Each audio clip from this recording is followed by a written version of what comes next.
Hello, everybody, and Happy New Year 2024. And so in today's video, my 7 rules for max total returns in 2024, I intend to present my general agenda or my general view as to the way that I invest, on this channel, and the way that I've covered investing for the past year. So I want this video, the first video of the year, to be a kind of a recap of my philosophy, what my philosophy has been until now, and what it's going to be throughout 2024. So that's what I call my 7 rules for maximum total return. And really, these principles are what I cover on the channel every day. Every video, I try to instill some of these principles in every video. 2023 was an amazing year. I'm amazed by how great 2023 was. I wish the stocks were still as cheap as they were at the beginning of the year, at the beginning of this year, 2024. So many of our assets are just, they seem expensive now because we were treated with such low prices in early 2023. But that's okay because the principles remain. So today, more of an evergreen video, but let me get started and tell you about my 7 rules for maximum total return. So the first rule is that if you're going to invest for total return, you should not fall into, and remember, these are opinions, right? This is just my opinion. This is not advice, no investment advice, no financial advice, just my opinion. The first rule is for you to stay away from the trap of dividend-paying stocks and the trap of the dividend or the income investing ideology.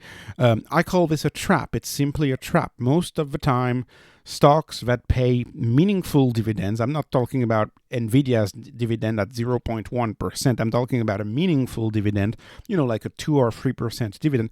Most of the time, they're either going to be still innovative but way too mature to get outstanding total returns. And keep in mind, on this channel, I focus on total returns, not on safe short-term returns. I focus on long-term total returns. So that's going to be either that, or they're just going to be paying such a high dividend that they can't invest in the business and they can't defend themselves against disruption, right? That is the innovator's dilemma from Clay Christensen. If you've read that book, they can't protect themselves against the competition because the cash is getting out of the business. The cash leaves the business and goes to the investor. And as a result of that, they don't have enough cash to invest in innovation for their business. And there's more problems, of course, with investing in dividend-paying stocks. One of them is taxes, right? You have double taxation at the company level. The company is taxed, right? The company has to have earnings first. So it's taxed, the company is taxed, and then you're taxed. You're taxed at 15% or 20%, depending on your bracket. So you're taxed. So you're not compounding your returns tax-free. You're compounding your returns after taxes, right? And you may say, oh, well, if you use an investment account, like a retirement account, IRA type account, it's better. Well, the problem is you're limited in the amount you can put in those accounts. So that really doesn't hold for a meaningful investment. And also, they have a very binary risk. Every dividend paying stock has a major binary risk in a dividend cut. Whenever a dividend gets reduced, what you find is that these stocks tend to lose 30 to 50% of their value on the day the cut is announced. The investor base leaves. And this has become so bad with dividend stocks that they've gotten into the habit of doing spin-offs. And now they do spin-off and say, oh, we are really doing the spin-off. We're doing a better, more efficient, greater company, and the spin-off oftentimes is a way to hide a dividend cut. It's a really well-known way that they use in order to cut dividends. So stay away from dividends is my opinion number one. My rule number one: stay away from dividend-paying stocks and focus on total return stocks, returns that are going to give you a total return. Rule number 2 for my style of investing is to focus on revenue growth. And I keep going back to this. Revenue growth, in my view, is the key proxy to assess whether a product or service is getting adopted. My style of investing is about investing in that S-curve. You may know that the companies I cover on the channel, like Tesla, like Enphase, like HIMS, for example, they are all early on in their product adoption, right? I often take this example of a walk in the neighborhood, and I see 5% of a roof with solar panels, and I see a world where 90% of the roofs will have solar panels. Well, that's a story, but we're very early because we still have every single roof to sell a solar panel to. So it's a product adoption story. Same for electric vehicles, right? If you drive every day, you notice more and more electric vehicles. One day, it will be just electric vehicles and nothing else. And so it's early in that investment story, and I'm very happy. Same with e-commerce. E-commerce, well, in the US, e-commerce is highly penetrated. So, of course, investing in Amazon, I think, is a little late in that S-curve, right? Amazon is maybe 60-70% of the S-curve's way. But if you go to Latin America, one of the reasons why I own, for example, Mercado Libre is because Latin America is earlier in the S-curve in the adoption of shopping e-commerce. And you can apply that to just about everything. This is the way businesses has worked, back in the day, since the earliest time. Technologies get adopted, new ideas get adopted, and I want to invest in the companies that have these new ideas, these new products. And the purest way to see whether the thesis is sound is, do you see the revenue growth go up? Because the revenue growth, you can't cheat on revenue growth. And so my goal is, and I'm going to start using in 2024 longer estimates of revenue growth. But my goal is that long-term revenue growth should be 30% or more compounded over a 5-year period. So it's okay sometimes to have a 10 to 15% growth in 1 year if you have 50, 60% growth in another year.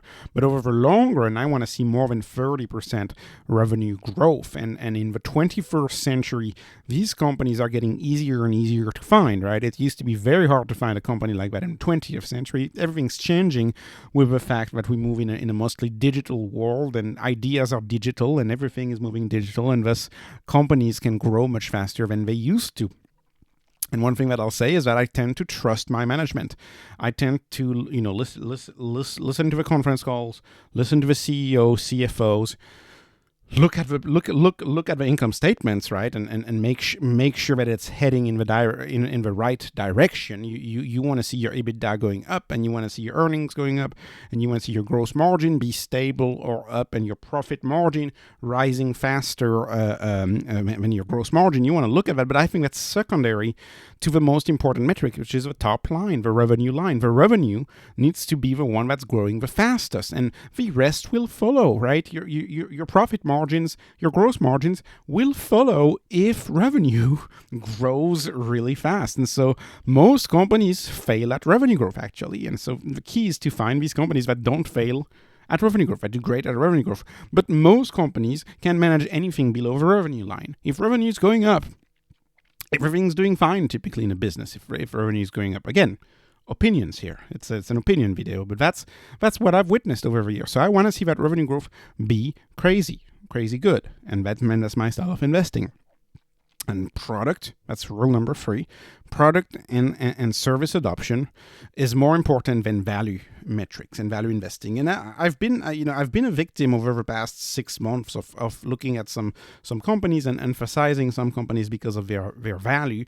And that's why one of the things that I want to do in 2024 is get back into analyzing companies that have higher valuations, that have higher price to sales ratio.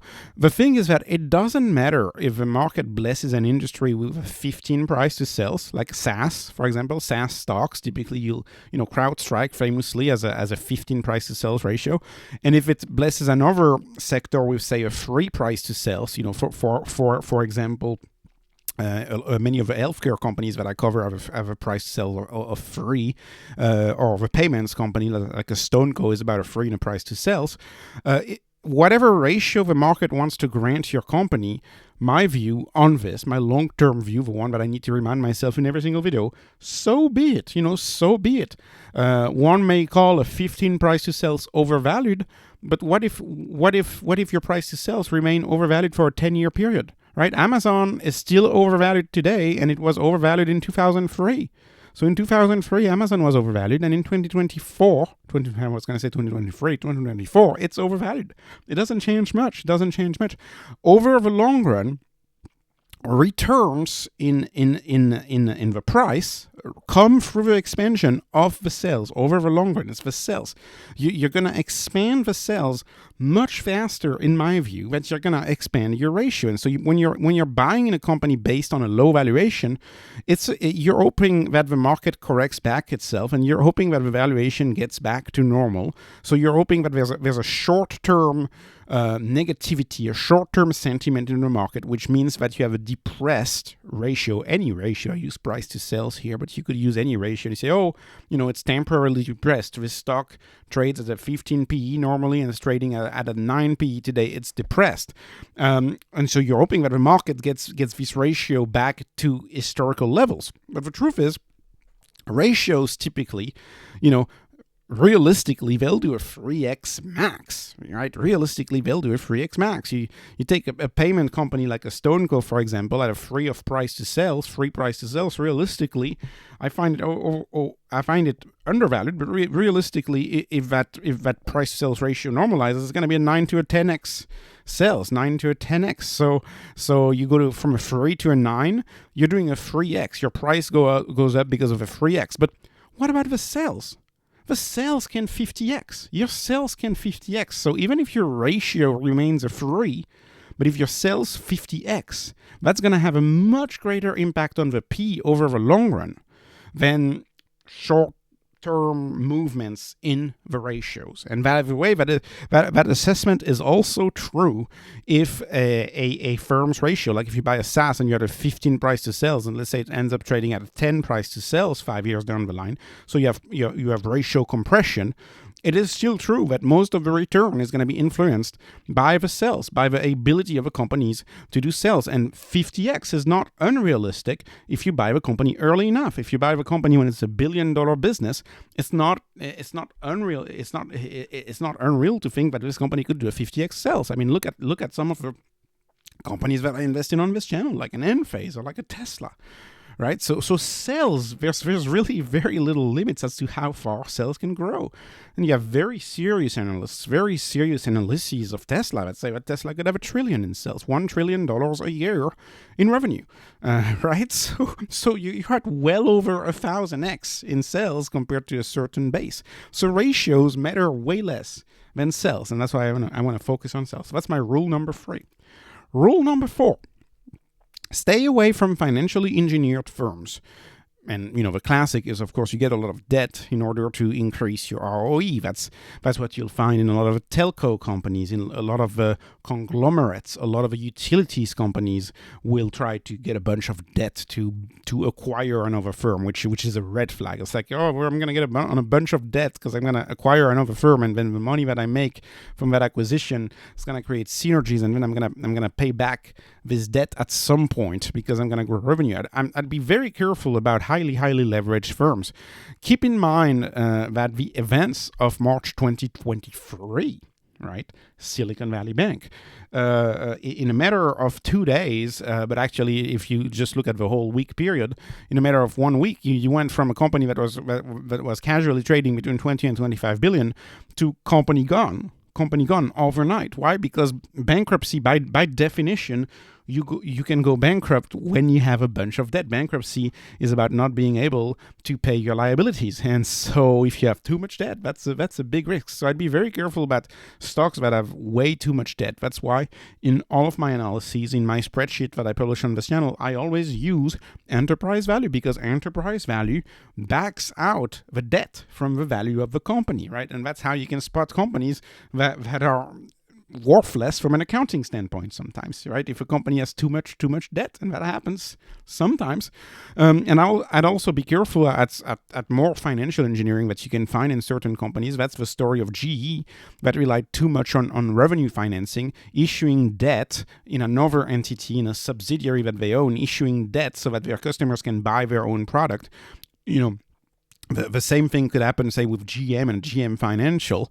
I'd be very careful with companies that issue debt to their customers so that the customers can buy their own product, even though it's done often through for subsidiaries and it's a little convoluted. But I'd be very careful with that because debt at a certain level can become a house of cards. It can become a house of cards, and a tiny thing can make it all fail.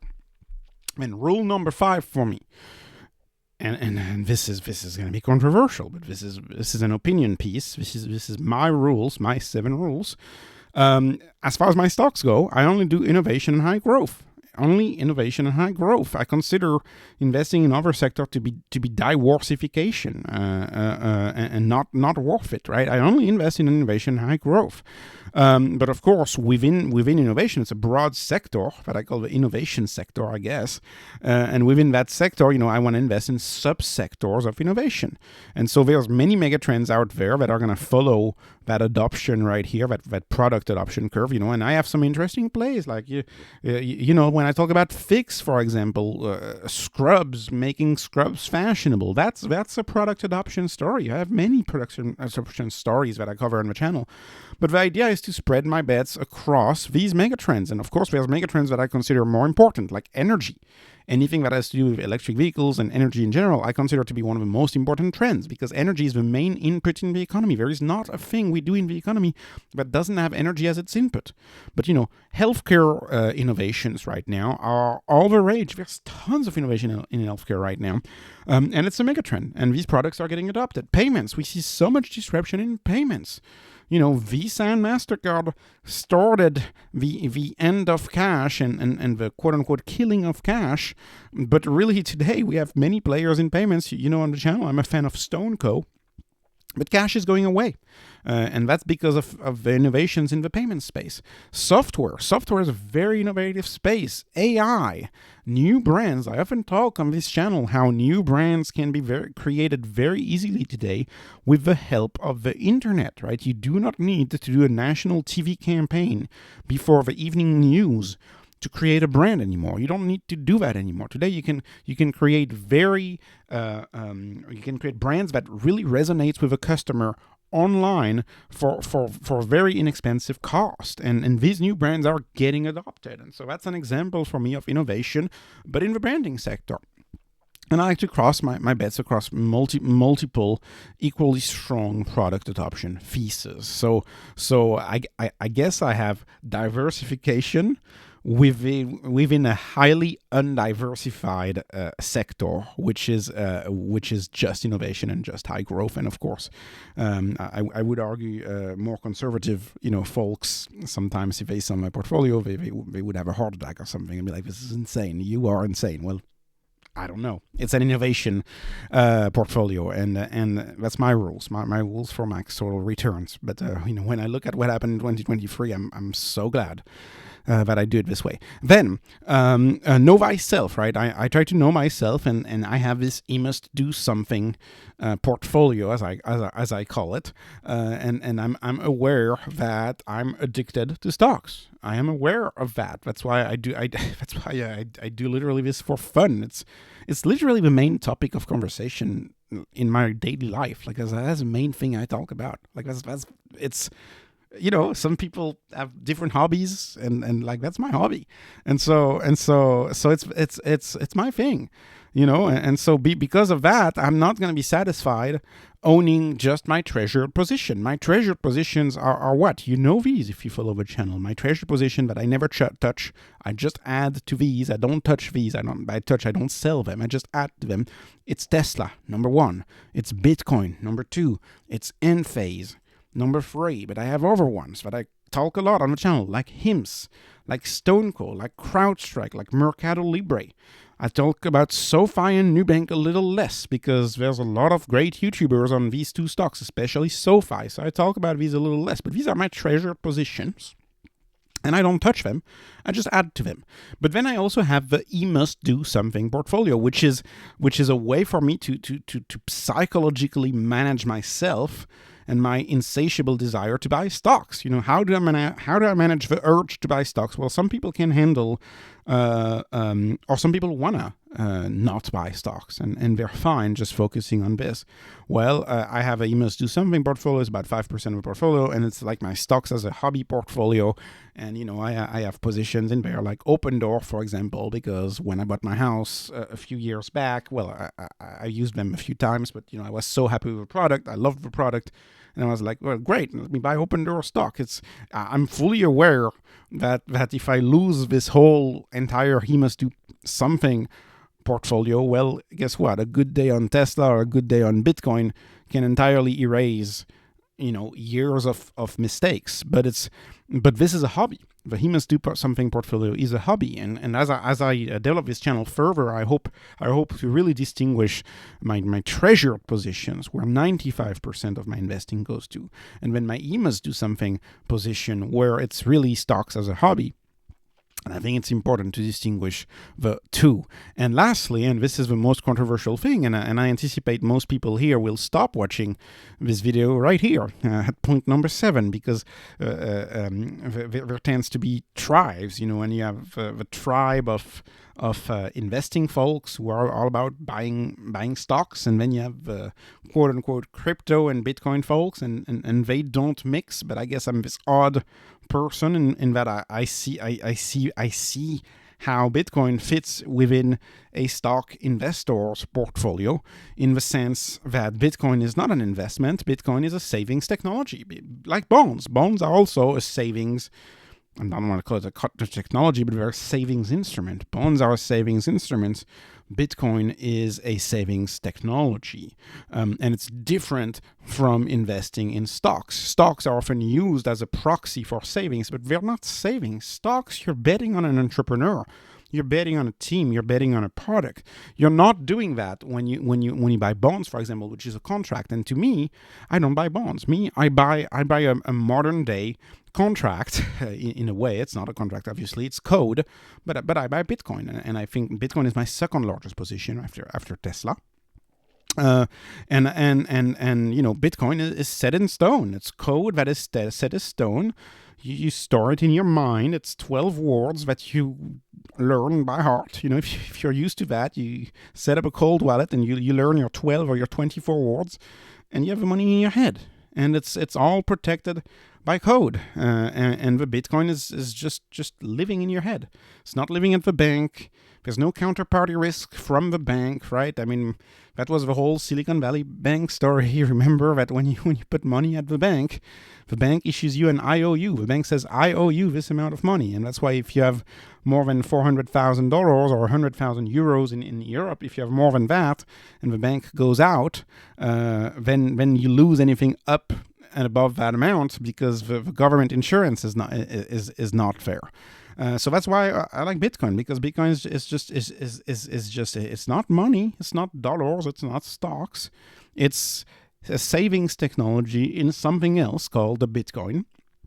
And there is a daily supply, and there is a trading market, and it's heavily liquid. It's very liquid. It's very tradable, very traded. And we know that the new supply of Bitcoin will be halved in April 2024. In April 2024, the Bitcoin that is mined will be cut in half, and nothing can change that, because it's set in code. It's set in code. And if you compare this to, say, the value of bonds are determined by counterparty risk, right? Will they pay back the principal? And by counterparty risk, may I refer you to the Elon Musk Tesla conference call in 3 quarters ago, when Musk and his CFO of then joked and said that they make a bunch of money from government bonds, and the CFO said it's risk-free, and then Elon replies, "We'll see how risk-free it really is." And they both laugh on the conference call as to whether bonds are actually risk-free, right? That's the whole point. Is it risk-free? I mean, same for A-rated companies, right? Do you trust A-rated companies? Rating agencies, all about the rating agencies. And, and it's also largely determined by one unelected person, right? Jay Powell largely determines the dynamics of your bonds and newly issued bonds, and whether they will go up or down. And then you have a little bit of market dynamics for the banks, but it's mostly the head of the Fed that's going to determine the value of your bonds.